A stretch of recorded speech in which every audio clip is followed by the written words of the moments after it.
नमस्कार। आज सुनिए मुंशी प्रेमचंद की लिखी कहानी बूढ़ी काकी। बुढ़ापा बहुधा बचपन का पुनरागमन हुआ करता है। बूढ़ी काकी में जीवा स्वाद के सिवा और कोई चेष्टा शेष ना थी और न अपने कष्टों की ओर आकर्षित करने का रोने के अतिरिक्त कोई दूसरा सहारा ही। समस्त इंद्रियां, नेत्र, हाथ और पैर जवाब दे चुके थे। पृथ्वी पर पड़ी रहती और घर वाले कोई बात उनकी इच्छा के प्रतिकूल करते, भोजन का समय टल जाता या उसका परिमाण पूर्ण ना होता, अथवा बाजार से कोई वस्तु आती और ना मिलती तो ये रोने लगती थीं। उनका रोना से सकना साधारण रोना ना था, वे गला फाड़ फाड़ कर रोती थीं। उनके पति देव को स्वर्ग सिधारे कालांतर हो चुका था। बेटे तरुण हो होकर चल बसे थे। अब एक भतीजे के सिवाय और कोई ना था। उसी भतीजे के नाम उन्होंने अपनी सारी संपत्ति लिख दी। भतीजे ने सारी संपत्ति लिखाते समय खूब लंबे चौड़े वादे किए, किंतु वे सब वादे केवल कुली डिपो के दलालों के दिखाए हुए सब्जबाग थे। यद्यपि उस संपत्ति की वार्षिक आय 150-200 रुपये से कम ना थी, तथापि बूढ़ी काकी को पेट भर भोजन भी कठिनाई से मिलता था। इसमें उनके भतीजे पंडित बुद्धिराम का अपराध था अथवा उनकी अर्धांगिनी श्रीमती रूपा का, इसका निर्णय करना सहज नहीं। बुद्धिराम स्वभाव के सज्जन थे, किंतु उसी समय तक जब तक कि उनके कोष पर कोई आँच ना आए। रूपा स्वभाव से तीव्र थी सही, पर ईश्वर से डरती थी। अतएव बूढ़ी काकी को उसकी तीव्रता उतनी ना खलती थी जितनी बुद्धिराम की भलमनसाहत। बुद्धिराम को कभी कभी अपने अत्याचार का खेद होता था। विचारते कि इस संपत्ति के कारण मैं इस समय भला मानुष बना बैठा हूँ। यदि मौखिक आश्वासन और सूखी सहानुभूति से स्थिति में सुधार हो सकता तो उन्हें कदाचित कोई आपत्ति ना होती, परंतु विशेष व्यय का भय उनकी सुचेष्टा को दबाए रखता था। यहाँ तक कि यदि द्वार पर कोई भला आदमी बैठा होता और बूढ़ी काकी उस समय अपना राग अलापने लगती तो वह आग हो जाते और घर में आकर उन्हें जोर से डांटते। लड़कों को बुढ़ों से स्वाभाविक विद्वेष होता ही है, और फिर जब माता पिता का यह रंग देखते तो वे बूढ़ी काकी को और सताया करते। कोई चुटकी काटकर भागता, कोई उन पर पानी की कुल्ली कर देता। काकी चीख मारकर रोती, परंतु यह बात प्रसिद्ध थी कि वह केवल खाने के लिए रोती हैं, अतएव उनके संताप और आर्तनाद पर कोई ध्यान नहीं देता था। हाँ, काकी क्रोधातुर होकर बच्चों को गालियां देने लगती तो रूपा घटनास्थल पर आ पहुंचती। इस भय से काकी अपनी जीवा कृपाण का कदाचित ही प्रयोग करती थीं। यद्यपि उपद्रव शांति का यह उपाय रोने से कहीं अधिक उपयुक्त था। संपूर्ण परिवार में यदि काकी से किसी को अनुराग था तो वह बुद्धिराम की छोटी लड़की लाडली थी। लाडली अपने भाइयों के भय से अपने हिस्से की मिठाई चबाना बूढ़ी काकी के पास बैठकर खाया करती थी। यही उसका रक्षागार था, और यद्यपि काकी की शरण उनकी लोलुपता के कारण बहुत महंगी पड़ती थी, तथापि भाइयों के अन्याय से कहीं सुलभ थी। इसी स्वार्थानुकूलता ने उन दोनों में सहानुभूति का आरोपण कर दिया था। रात का समय था। बुद्धिराम के द्वार पर शहनाई बज रही थी और गांव के बच्चों का झुंड विस्मयपूर्ण नेत्रों से गाने का रसास्वादन कर रहा था। चारपाइयों पर मेहमान विश्राम करते हुए नाइयों से मुक्कियां लगवा रहे थे। समीप ही खड़ा हुआ भाट विरुदावली सुना रहा था और कुछ भावुक मेहमानों की वाह वाह पर ऐसा खुश हो रहा था मानो इस वाह वाह का यथार्थ में वही अधिकारी है। दो एक अंग्रेजी पढ़े हुए नवयुवक इन व्यवहारों से उदासीन थे। वे इस गंवार मंडली में बोलना अथवा सम्मिलित होना अपनी प्रतिष्ठा के प्रतिकूल समझते थे। आज बुद्धिराम के बड़े लड़के मुखराम का तिलक आया है या उसी का उत्सव है। घर के भीतर स्त्रियां गा रही थीं और रूपा मेहमानों के लिए भोजन के प्रबंध में व्यस्त थी। भट्टियों पर कढ़ाई चढ़ रहे थे।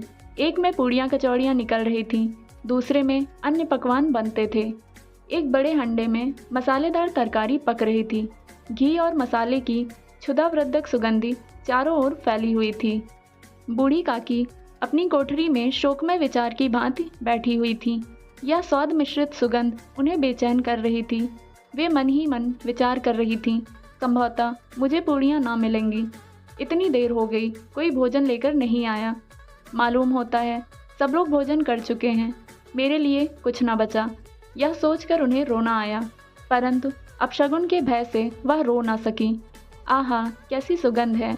अब मुझे कौन पूछता है, जब रोटियों के ही लाले पड़े हैं तब ऐसे भाग्य कहाँ कि भरपेट पूड़ियाँ मिले। यह विचार कर उन्हें रोना आया, कलेजे में हुक सी उठने लगी, परंतु रूपा के भय से उन्होंने फिर मौन धारण कर लिया। बूढ़ी काकी देर तक इन्हीं दुखदायक विचारों में डूबी रहीं। घी और मसालों की सुगंध रह रहकर मन को आपे से बाहर किए देती थी। मुंह में पानी भर भर आता था। पूड़ियों का स्वाद स्मरण करके हृदय में गुदगुदी होने लगती थी। किसे पुकारूं? आज लाडली बेटी भी नहीं आई। दोनों छोकरे सदा दिक किया करते हैं, आज उनका भी कहीं पता नहीं। कुछ मालूम तो होता कि क्या बन रहा है। बूढ़ी काकी की कल्पना में पूड़ियों की तस्वीर नाचने लगी। खूब लाल लाल, फूली फूली, नरम नरम होंगी।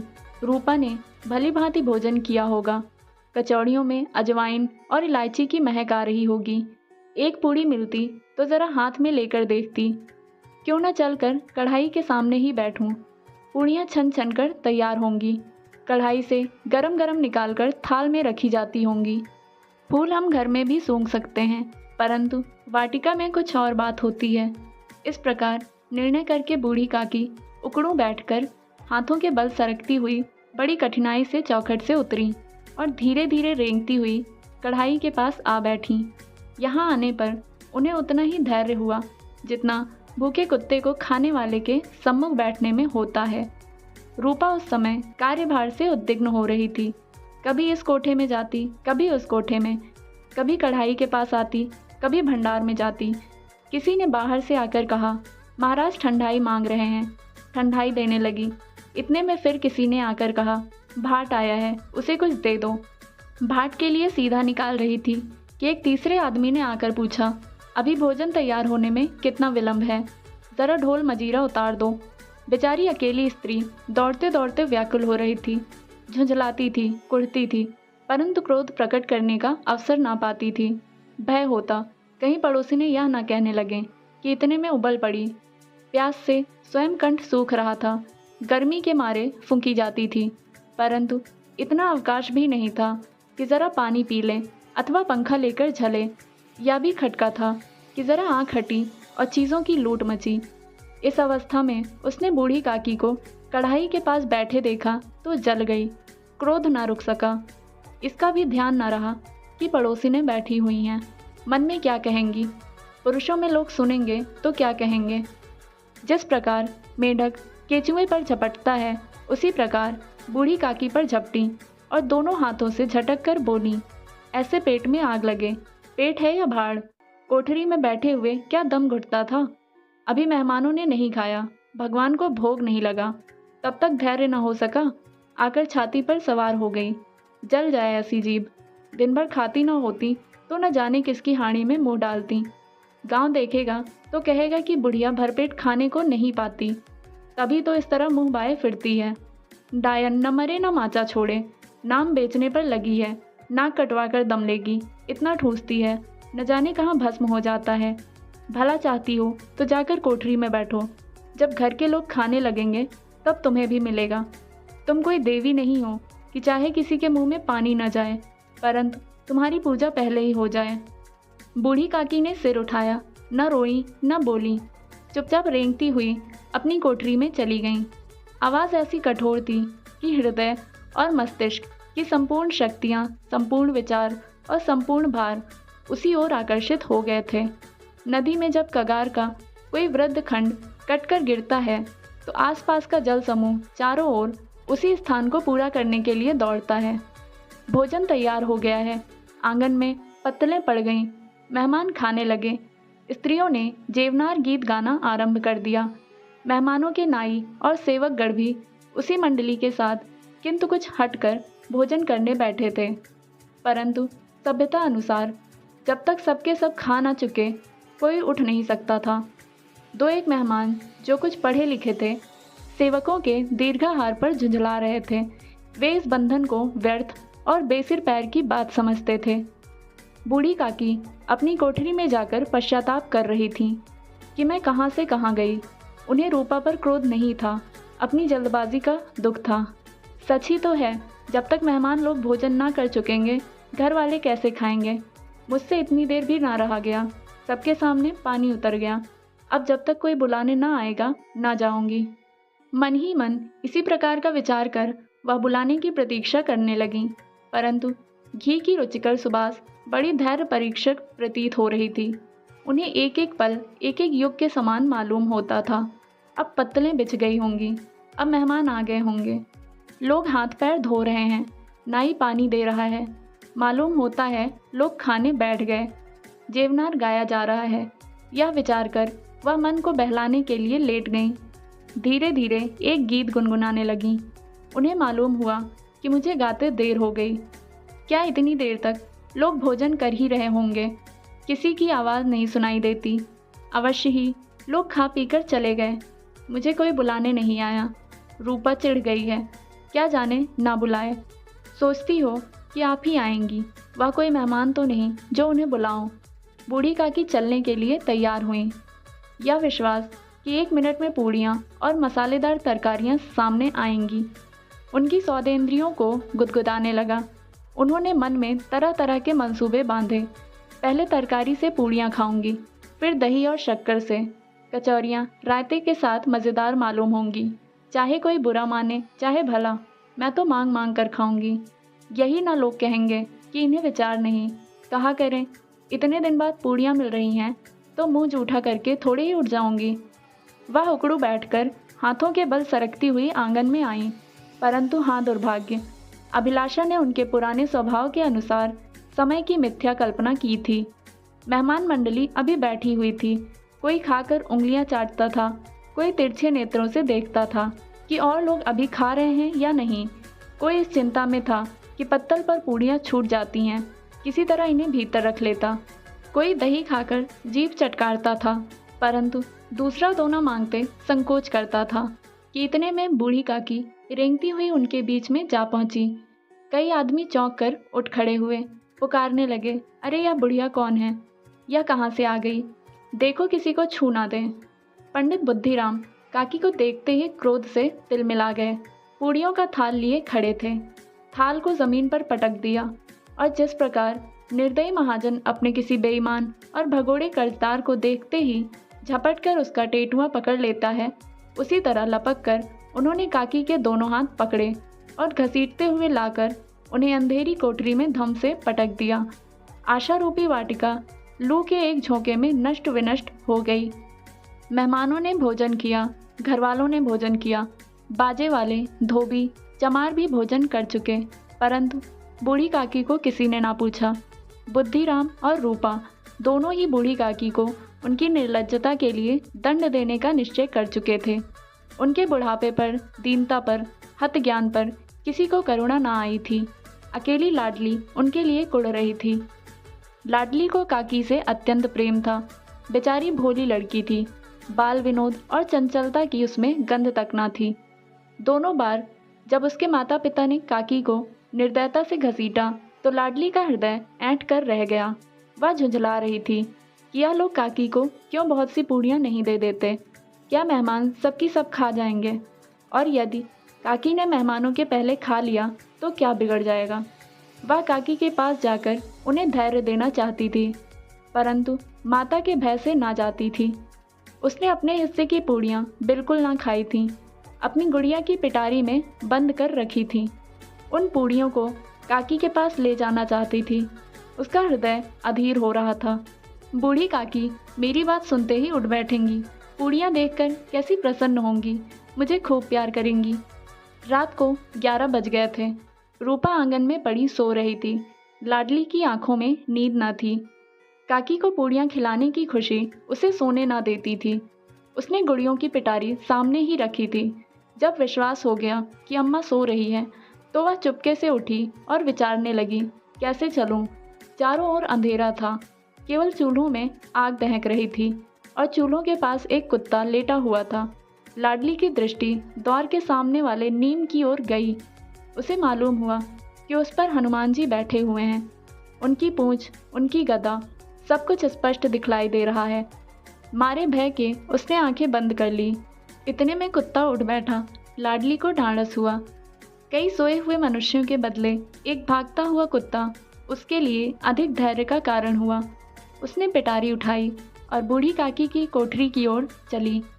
बूढ़ी काकी को केवल इतना स्मरण था कि किसी ने मेरे हाथ पकड़कर घसीटे। फिर ऐसा मालूम हुआ कि जैसे कोई पहाड़ पर उड़ाए लिए जाता है। उनके पैर बार बार पत्थरों से टकराए।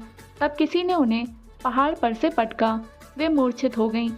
जब वे सचेत हुईं तो किसी की ज़रा भी आहट ना मिलती थी। समझी कि सब लोग खा पीकर सो गए और उनके साथ मेरी तकदीर भी सो गई। रात कैसे कटेगी? राम, क्या खाऊं? पेट में अग्नि धधक रही है। हाँ, किसी ने मेरी सुधि न ली। क्या मेरा पेट काटने से धन जुड़ जाएगा? इन लोगों को इतनी भी दया नहीं आती कि न जाने बुढ़िया कब मर जाए। उसका जी क्यों दुखावें? मैं पेट की रोटियां ही खाती हूँ या और कुछ। इस पर यह हाल। मैं अंधी अपाहिज ठहरी, न कुछ सुनूं न बूझूं। यदि आंगन में चली गई तो क्या बुद्धि राम से इतना कहते न बनता था कि काकी अभी लोग खा रहे हैं, फिर आना। मुझे घसीटा। उन्हीं बूढ़ियों के लिए रूपा ने सबके सामने गालियां दी। उन्हीं बूढ़ियों के लिए इतनी दुर्गति करने पर भी उनका पत्थर का कलेजा ना पसीजा। सबको खिलाया, मेरी बात तक ना पूछी। जब तभी ना दी तो अब क्या देंगे? यह विचार कर काकी निराशा में संतोष के साथ लेट गईं। ग्लानि से गला भर भर आता था, परंतु मेहमानों के भय से रोती ना थीं। सहसा उनके कानों में आवाज़ आई, काकी उठो, मैं पूड़ियाँ लाई हूँ। काकी ने लाडली की बोली पहचानी। चटपट उठ बैठी। दोनों हाथों से लाडली को टटोला और उसे गोद में बैठा लिया। लाडली ने पूड़ियाँ निकाल कर दी। काकी ने पूछा, क्या तुम्हारी अम्मा ने दी हैं? लाडली ने कहा, नहीं, यह मेरे हिस्से की हैं। काकी पूड़ियों पर टूट पड़ी। 5 मिनट में पिटारी खाली हो गई। लाडली ने पूछा, काकी पेट भर गया? जैसे थोड़ी सी वर्षा ठंडक के स्थान पर और भी गर्मी पैदा कर देती है, उसी भांति इन थोड़ी पूड़ियों ने काकी की क्षुधा और इच्छा को और उत्तेजित कर दिया था। बोली, नहीं बेटी, जाकर अम्मा से और मांग लाओ। लाडली ने कहा, अम्मा सोती हैं, जगाऊंगी तो मारेंगी। काकी ने पिटारी को फिर टटोला। उसमें कुछ खुरचन गिरे थे, उन्हें निकालकर वे खा गईं। बार बार होंठ चाटती थीं, चटकारे भरती थीं। हृदय महसूस रहा था कि और पूड़ियाँ कैसे पाऊँ। संतोष सेतु जब टूट जाता है तब इच्छा का बहाव अपरिमित हो जाता है। मतवालों को मद का स्मरण करना उन्हें मदान्ध बनाता है। काकी का अधीर मन इच्छा के प्रबल प्रवाह में बह गया। उचित और अनुचित का विचार जाता रहा। वे कुछ देर तक उस इच्छा को रोकती रहीं। सहसा लाडली से बोली, मेरे हाथ पकड़कर वहाँ ले चलो जहाँ मेहमानों ने बैठकर भोजन किया है। लाडली उनका अभिप्राय ना समझ सकी। उसने काकी का हाथ पकड़ा और ले जाकर जूठे पत्तलों के पास बैठा दिया। दीन, क्षुधातुर, हतज्ञान बुढ़िया पत्तलों से पूड़ियों के टुकड़े चुन चुनकर भक्षण करने लगी। ओह, दही कितना स्वादिष्ट था, कचौड़ियाँ कितनी सलोनी, खस्ता कितने सुकोमल। काकी बुद्धिहीन होते हुए भी इतना जानती थी कि मैं वह काम कर रही हूँ जो मुझे कदापि नहीं करना चाहिए। मैं दूसरों की जूठी पत्तल चाट रही हूँ, परंतु बुढ़ापा तृष्णा रोग का अंतिम समय है, जब संपूर्ण इच्छाएं एक ही केंद्र पर आ लगती हैं। बूढ़ी काकी में यह केंद्र उनकी स्वादेंद्रिय थी। ठीक उसी समय रूपा की आंखें खुली। उसे मालूम हुआ कि लाडली मेरे पास नहीं है। वह चौंकी, चारपाई के इधर उधर ताकने लगी कि कहीं नीचे तो नहीं गिर पड़ी। उसे वहां ना पाकर वह उठी तो क्या देखती हैं कि लाडली जूठे पत्तलों के पास चुपचाप खड़ी है और बूढ़ी काकी पत्तलों पर से पूड़ियों के टुकड़े उठा उठाकर खा रही हैं। रूपा का हृदय सन्न हो गया। किसी गाय की गर्दन पर छुरी चलते देखकर जो अवस्था उसकी होती वही उस समय हुई। एक ब्राह्मणी दूसरों की जूठी पत्तल टटोले, इससे अधिक शोकमय दृश्य असंभव था। पूड़ियों के कुछ ग्रासों के लिए उसकी चचेरी सास ऐसा पतित और निकृष्ट कर्म कर रही है। यह वह दृश्य था जिसे देखकर देखने वालों के हृदय कांप उठते हैं। ऐसा प्रतीत होता मानो जमीन रुक गई, आसमान चक्कर खा रहा है, संसार पर कोई आपत्ति आने वाली है। रूपा को क्रोध न आया, शोक के सम्मुख क्रोध कहाँ, करुणा और भय से उसकी आंखें भर आईं। इस अधर्म के पाप का भागी कौन है? उसने सच्चे हृदय से गगनमंडल की ओर हाथ उठाकर कहा, परमात्मा, मेरे बच्चों पर दया करो। इस अधर्म का दंड मुझे मत दो, नहीं तो मेरा सत्यानाश हो जाएगा। रूपा को अपनी स्वार्थपरता और अन्याय इस प्रकार प्रत्यक्ष रूप में कभी ना देख पड़े थे। वह सोचने लगी, हाय कितनी निर्दय हूँ, जिसकी संपत्ति से मुझे 200 रुपये वार्षिक आय हो रही है, उसकी यह दुर्गति और मेरे कारण। हे दयामय भगवान, मुझसे बड़ी भारी चूक हुई है, मुझे क्षमा करो। आज मेरे बेटे का तिलक था, सैकड़ों मनुष्यों ने भोजन पाया, मैं उनके इशारे की दासी बनी रही, अपने नाम के लिए सैकड़ों रुपए व्यय कर दिए, परंतु जिसकी बदौलत हजारों रुपए खाए, उसे इस उत्सव में भी भरपेट भोजन ना दे सकी। केवल इसी कारण तो वह वृद्धा असहाय है। रूपा ने दिया जलाया, अपने भंडार का द्वार खोला और एक थाली में संपूर्ण सामग्रियां सजाकर लिए हुए बूढ़ी काकी की ओर चली। आधी रात जा चुकी थी, आकाश पर तारों के थाल सजे हुए थे और उन पर बैठे हुए देवगण स्वर्गीय पदार्थ सजा रहे थे, परंतु उनमें किसी को वह परम आनंद प्राप्त न हो सकता था जो बूढ़ी काकी को अपने सम्मुख थाल देखकर प्राप्त हुआ। रूपा ने कंठावरुद्ध स्वर में कहा, काकी उठो, भोजन कर लो, मुझसे आज बड़ी भूल हुई है, उसका बुरा ना मानना। परमात्मा से प्रार्थना कर दो कि मेरा अपराध क्षमा कर दें। भोले भोले बच्चों की भांति जो मिठाइयाँ पाकर मार और तिरस्कार सब भूल जाता है, बूढ़ी काकी वैसे ही सब भुलाकर बैठी हुई खाना खा रही थी। उनके एक एक रोए से सच्ची सदिच्छाएं निकल रही थीं और रूपा बैठी इस स्वर्गीय दृश्य का आनंद लेने में निमग्न थी। इस कहानी को अंत तक सुनने के लिए आप सभी का धन्यवाद।